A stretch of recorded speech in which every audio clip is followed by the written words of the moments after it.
एक आवश्यक बैठक में हिस्सा लेने के लिए पार्टी कार्यालय पहुंचे।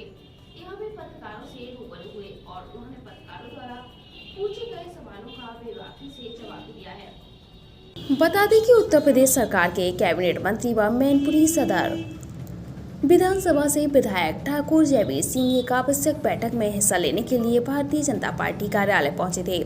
यहां उन्होंने पार्टी कार्यकर्ता, पदाधिकारी और नेताओं के साथ आवश्यक बैठक की, जिसमें उन्होंने आवश्यक और कड़े दिशा निर्देश दिए। बैठक के समापन होने के बाद उत्तर प्रदेश सरकार के कैबिनेट मंत्री, पर्यटन एवं संस्कृति विभाग व सदर विधानसभा से विधायक ठाकुर जयवीर सिंह पत्रकारों से रूबरू हुए।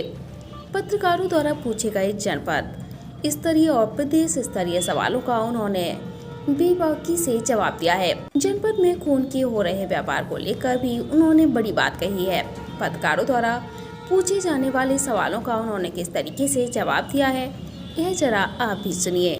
वो नहीं कहेंगे क्योंकि 80 से पहले सुरक्षित जगह है। चलिए, अब जो भी होगा, जो न्यायोचित होगा, जो संवैधानिक होगा, जो कानून के दायरे में आएगा, कानून के परिपालन कराने का काम सरकार कर रही है। उसमें किसी भी प्रकार का कोई पक्षपात या हिलावाली नहीं होगी। मंत्री जी देखिए, निश्चित रूप से भारतीय जनता पार्टी ने प्रदेश की 80 में से 80 लोकसभा सीट जीतने का लक्ष्य रखा है।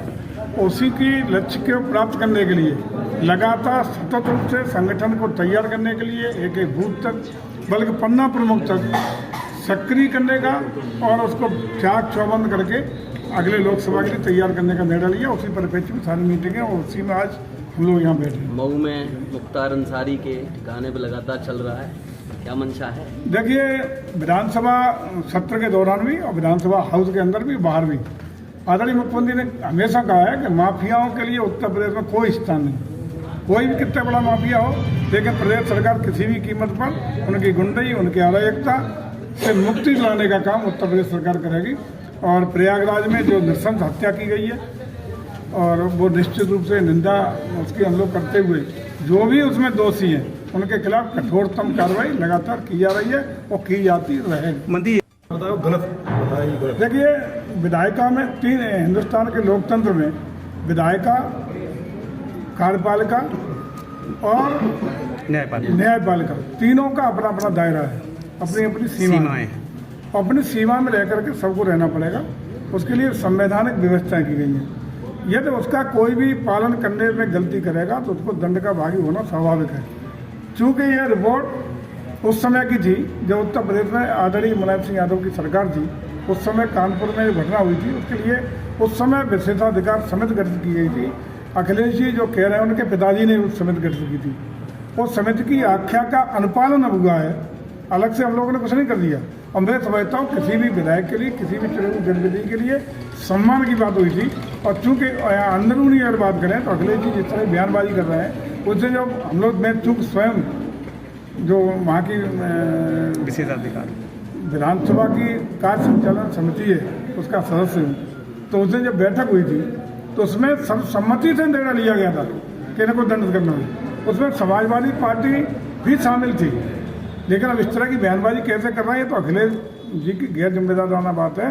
क्योंकि उसमें, उस निर्णय में इनकी पार्टी की ओर से भी निर्णय था और यह तय हुआ था कि सर्वसम्मति से इन लोगों को दंड दिया जाए, उनको सजा देने, विधायक का, किसी भी विधायक के सम्मान के लिए आवश्यक है, ये तय हुआ था। मंत्री जी क्या समस्या, घरेलू समस्या में कुछ रहे, यहाँ खून का अवैध कारोबार चल रहा है, ऐसे लोग ब्लड बैंक चला रहे हैं, अनट्रेंड हैं, और सरकार यहाँ स्थानीय प्रशासन के रहमो करम पे चल रहा है, लगातार कार्रवाई भी होती है। और दूसरा सवाल, लगातार पीडब्ल्यूडी के नए नए कारनामे आ रहे हैं, 200 मीटर सड़क गायब हो गई, उसके बाद भोगांव में गरीबों की झोपड़ी हटा रहे हैं, छतें हटाई जा रही हैं। मैनपुरी में बड़े बड़े स्कूल और डूब क्षेत्र में मॉल बने हुए हैं, उस पर सरकार का और प्रशासन का कोई भी अभी तक ध्यान और संज्ञान नहीं। देखिए, खूब ध्यान है, सब चल रहा है, लेकिन कहीं कहीं न्यायपालिका के भी अवरोध आते हैं। अगर न्यायपालिका के खिलाफ तो कार्रवाई प्रशासन नहीं कर सकता, उसके लिए न्यायपालिका से जैसे ही उनके स्टे, इनकी चीजें हटेंगी, कहीं भी अवैध कॉलोनी, अवैध चीज का कोई भी अनुमति इस सरकार में नहीं होगी।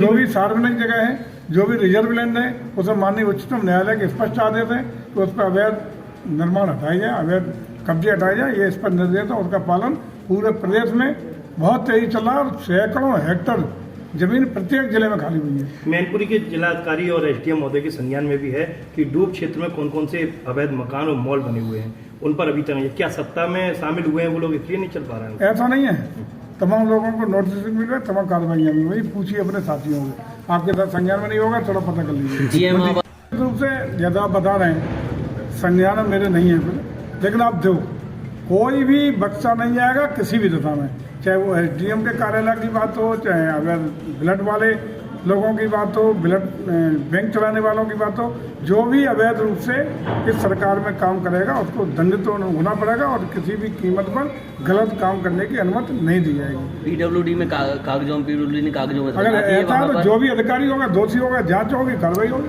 विधानसभा में जो पुलिसकर्मियों के खिलाफ जो